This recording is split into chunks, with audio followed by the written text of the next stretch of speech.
ಒಂದು ದೊಡ್ಡದಾದಂತಹ ಆಸ್ಪತ್ರೆ. ಸುಮಾರು 87-88 ವರ್ಷದ ವಯಸ್ಸಿನ ಹಿರಿಯರು ICUದಲ್ಲಿ ಇಟ್ಟಿದ್ದರು. ಬಹಳ ತೊಂದರೆ ಆಗಿತ್ತು ಅವರಿಗೆ. ಯಾವುದೋ ಕಾಯಿಲೆಯಿಂದ ತೊಂದರೆಯಾಗಿ ICUನಲ್ಲಿಟ್ಟು ನಂತರದಲ್ಲಿ ಹೊರಗಡೆ ಕರ್ಕೊಂಬಂದರು. ಟ್ರೀಟ್ಮೆಂಟು ವೈದ್ಯರು ಅವರಿಗೆ ಬೇಕಾದಂತಹ ಔಷಧವನ್ನು ಕೊಟ್ಟು 15,000 ರೂಪಾಯಿಗಳ ಬಿಲ್ಲನ್ನು ಸಹಿತ ಅವರ ಕುಟುಂಬದವರಿಗೆ ಕೊಟ್ಟರು. ಅವರು ಹಿರಿಯರಾದ್ದರಿಂದ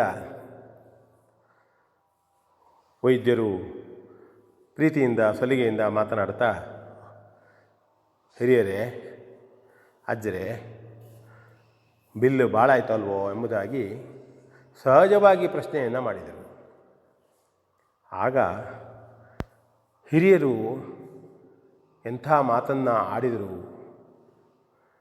ಡಾಕ್ಟರೇ, ನೀವು ಕೆಲವೇ ಸಮಯವ 1 ತಾಸೋ 2 ತಾಸೋ 2 ದಿನವೋ ನನ್ನ ಆರೋಗ್ಯದ ಬಗ್ಗೆ ಶ್ರಮಿಸಿದ್ದೀರಿ. ಇಷ್ಟು ಬಿಲ್ಲನ್ನು ಅಂದರೆ ಖರ್ಚಾದ ಬಗ್ಗೆ ನನಗೆ ಲೆಕ್ಕವನ್ನು ಕೊಟ್ಟಿದ್ದೀರಿ. ಹಣವನ್ನು ಕೊಡ್ತೇನೆ.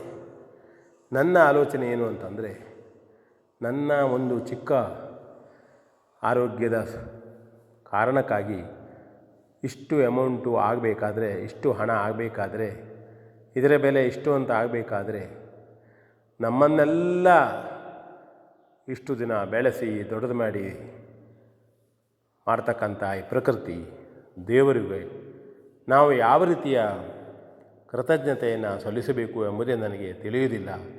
ಹಾಗೆ ನಾನು ಆಲೋಚನೆ ಮಾಡಿದೆ ಎಂಬುದಾಗಿ ಆ ಹಿರಿಯ ವೈದ್ಯರು ಹೇಳಿದರು.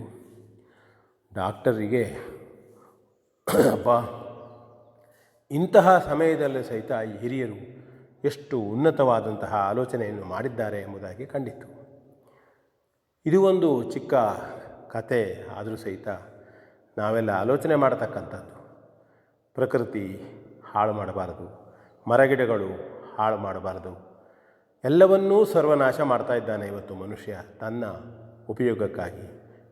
ಅರಣ್ಯಗಳು ಅರಣ್ಯದಲ್ಲಿ ಇಲ್ಲ, ಹೊರನೋಟದಲ್ಲಿ ಅರಣ್ಯವಾಗಿ ಕಾಣ್ತವೆ. ಹೊರಗೆ ಅರಣ್ಯಕ್ಕೆ ಹೋಗಿ ನೋಡಿದ್ದಾದರೆ ಮರಗಳೆಲ್ಲವನ್ನು ಕಡಿದು ತನ್ನ ಸ್ವಾರ್ಥಕ್ಕಾಗಿ ಸಾಗಿಸಿಬಿಟ್ಟಿದ್ದಾನೆ ಮನುಷ್ಯ. ಅರಣ್ಯದಲ್ಲಿ ಬೆಳೆಯುತ್ತಿರುವಂಥ ಹಣ್ಣುಗಳಿಲ್ಲ, ಮಂಗಗಳಂತಹ ಪ್ರಾಣಿಗಳು ತಿನ್ನತಕ್ಕಂಥ ಎಲೆಗಳಿಲ್ಲ. ಹಾಗಾಗಿ ಅವೆಲ್ಲವೂ ಇವತ್ತು ವಾಸಕ್ಕೆ ತಿನ್ನುವುದಕ್ಕೆ ತಮಗೆ ಇಲ್ಲದೆ ಹಳ್ಳಿಗಳತ್ತ ನಗರಗಳತ್ತ ನುಗ್ಗುತ್ತಾ ಇವೆ. ಇದು ನಾವು ತಿಳಿದುಕೊಳ್ಳಬೇಕಾದಂತಹ ವಿಷಯ. ಪ್ರಕೃತಿ ಅಂತಂದರೆ ಅದನ್ನು ಕಾಪಾಡಬೇಕು. ಮನುಷ್ಯನಿಗೆ ಅದು ದೊಡ್ಡದಾದಂತಹ ಆರೋಗ್ಯವನ್ನು ಕೊಡತಕ್ಕಂಥದ್ದು. ಒಳ್ಳೆಯ ಪರಿಸರ ಇದ್ದರೆ, ಒಳ್ಳೆಯ ಪ್ರಕೃತಿ ಇದ್ದರೆ ತನ್ನಿಂತಾನೇ ಮನುಷ್ಯನ ಆರೋಗ್ಯವೂ ಇರ್ತದೆ ಅಂತ ಹೇಳ್ತಾ ಈ ಬಗ್ಗೆ ಆಲೋಚನೆಯನ್ನು ಮಾಡೋಣ.